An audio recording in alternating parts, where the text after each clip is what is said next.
We've all been captivated by Disney stories and romantic comedies that conclude with the happily ever after.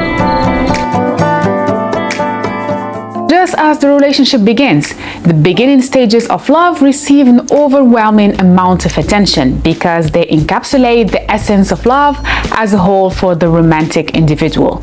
This is why in many love stories, once a couple has overcome initial obstacles, the narrator often resorts to ending the tale with a happily ever after or tragic demise, as seen in the story of Romeo and Juliet. However, what we typically perceive as love in movies, books, and cartoons is merely the starting point. While everyone asks about how a couple met, few inquire about what it's like to have been together for a considerable amount of time.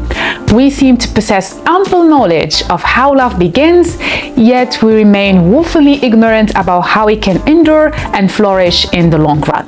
It would take me many ups and downs in my quest for love to learn that the very things I once thought defined love, such as unspoken intuition, the belief in soulmates, immediate yearnings, actually were standing in my way to connect deeply with someone.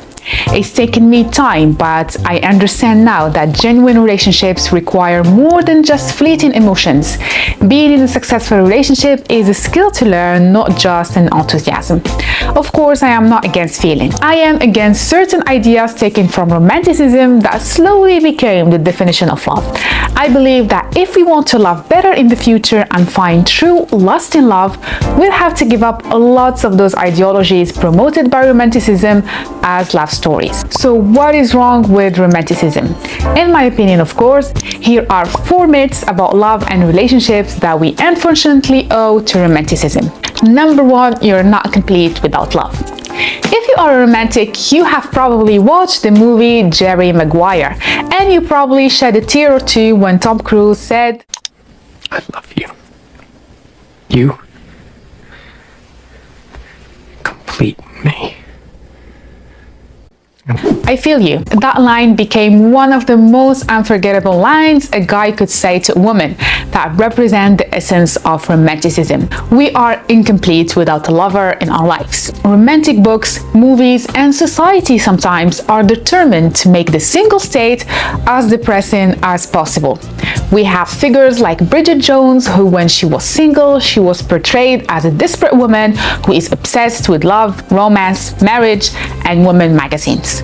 Instead, Romanticism tells us that we all have a soulmate and that the minute we meet them, we'll know that they are the one because they will complete us. They are the missing puzzle. We would feel instantaneous attraction towards them and we would have that special feeling that will simply last forever. And if you don't get to experience that special feeling, you'll get very worried. You'll be a Bridget Jones. And in modern days, that's going on Tinder or Match.com and going on lots of dates with so much pressure to find love, ideally before the age of 30, because someone decided this is the limit age to finding love and getting married.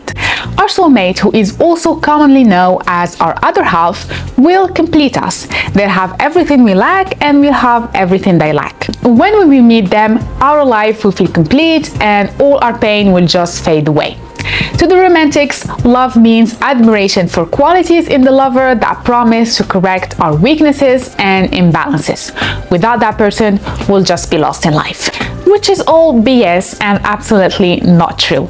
I am sorry to burst the bubble. You can't go into a relationship in the hopes that it will make you whole and fill the gaps in your life. This is putting so much pressure into one person and one area of your life that honestly don't even depend on you 100%. When seeking a relationship to fill a void, you set the stage for developing an unhealthy and codependent relationship. And what this means is you become dependent on your partner to make you feel whole and to fulfill your needs, which is not their job, because what happens when the relationship doesn't last? Neil Donald Walsh said the purpose of relationship is not to have another who might complete you, but to have another with whom you might share your completeness. You are whole, or at least no one is responsible for your completeness but yourself. The second myth that romantics tells us about love is the promise of wordless understanding. Once you find that love, romanticism promises you an end of all loneliness. The right partner should understand us entirely, sometimes even better than we understand ourselves, and without even speaking to them. We expect our partners to correctly guess what is going on with us, as our parents did when we were children and our ideas of love were first formed. Their love for us would give them the intuition to understand things about us that we don't even understand ourselves. We've all done this at least once. I know I did. When I was younger, I would just be upset and act upset and probably suddenly stop talking or stop answering or go to my room or to the bathroom and would just expect my boyfriend or family to know why. Because if they love me, they should know what's wrong, right? Because where is the fun in being understood after clearly expressing ourselves? That is not romantic. Accurate mind reading is seen as a sign of true love and attention. Only when we don't have to explain ourselves can we feel genuinely understood. Our lover should be our best friend, our parent, our sponsor, our protector, all at once. So we would never feel lonely and we won't need anyone else. And please, if someone does this to you, act upset without telling you why, never ask them what is wrong. A mature relationship should never be about mind reading. The third myth romantics tells you is love is enough. Psychology teaches us that relationships we have with our parent figures as children are the foundation for our relationships as adults, which means that we fall in love with people that make us repeat the same patterns of childhood. If no work has been done on healing our wounded inner child, many of us would pick a partner with similar traits to a parent whose love we wanted but did not receive. The problem with this is that if we blindly follow our feelings, most of us are not drawn to the ones who will make us happy, but to those who feel familiar. And familiarity does not always mean happiness. Because if we love the parent who was distant, who has a temperament, or who had us work hard for their love and attention, love would mean chaos and unpredictability, not peace and safety. That's why you'll often hear your friend or someone you know say, "Oh, he or she is great. They're so nice to me. They have everything I want, but I just don't feel anything. It's boring. I don't have that special feeling or that butterflies." But the reality here is that they were too healthy for them. They did not activate that nervous system or trigger their suffering as they felt in childhood. And there's another thing as well, because not only our feelings are not to be trusted because they're acting from our subconscious mind that we can't control, but those feelings are not enough. If love was enough, every modern relationship would 100% succeed and we would marry our first partner, which is not the case. Love alone will not carry you through hard times. The proof is many relationships that started with big love end up badly. So we need more than love to make it work. The fourth myth and last myth about love is no place to evolve. This is something I used to believe before and I really hesitated to add it to this video. But at the end, I had to. Truth should be spoken. Romanticism tells us that trying to make someone change for love is wrong. If we truly love someone, there could be no talk of wanting him or her to change. We would just see them as perfect beings whose flaws we cherish more than their qualities. I'm just laughing here because I used to believe that. A true lover should love every part of you equally and no matter what, never criticize you or feel bothered by any of your shortcomings. Believing this, in my opinion, is very unfortunate because relationships are the perfect opportunity for growth as they are confronting, so they bring everything about us to the surface, even things we didn't know about ourselves.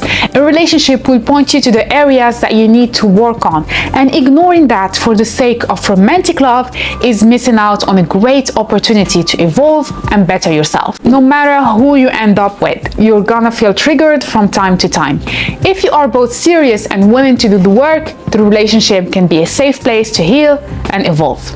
The romantic version of love puts so much pressure into finding the right person for us.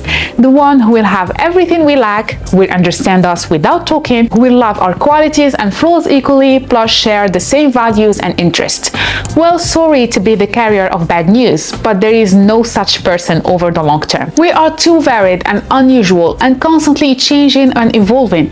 There cannot be a lasting compatibility. The best partner partner for us is not the one who miraculously shares everything with us, but the one who can negotiate differences with respect and good grace. Rather than looking for perfect complementarity, what really matters is the capacity to tolerate differences and discrepancy. Compatibility is an achievement of love, a consequence. It's not the precondition. If we look at our relationships by the standards of most romantic love stories, they will all seem damaged and unsatisfactory. That's why many people would choose to divorce or split up to find someone else. I know we are surrounded with romantic narratives everywhere, in books, movies, TV shows, songs, and even children's cartoons, but we should consume these with extreme awareness that they don't show the whole picture. We should be careful not to judge our relationships by the expectation imposed by romantic art. Instead, we should tell ourselves more realistic stories, those that don't focus on beginnings, don't promise perfect complementarity and understanding, but show real troubles, yet a hopeful way to overcome them through communication and commitment to help one another be the best version of themselves. Healthy relationships don't always feel like fairy tales. That's all for me, guys. If you made it so far, thank you so much for watching. I hope you enjoyed it. If you did, you'd also enjoy this one over here, so click to watch and I'll see you there. Bye!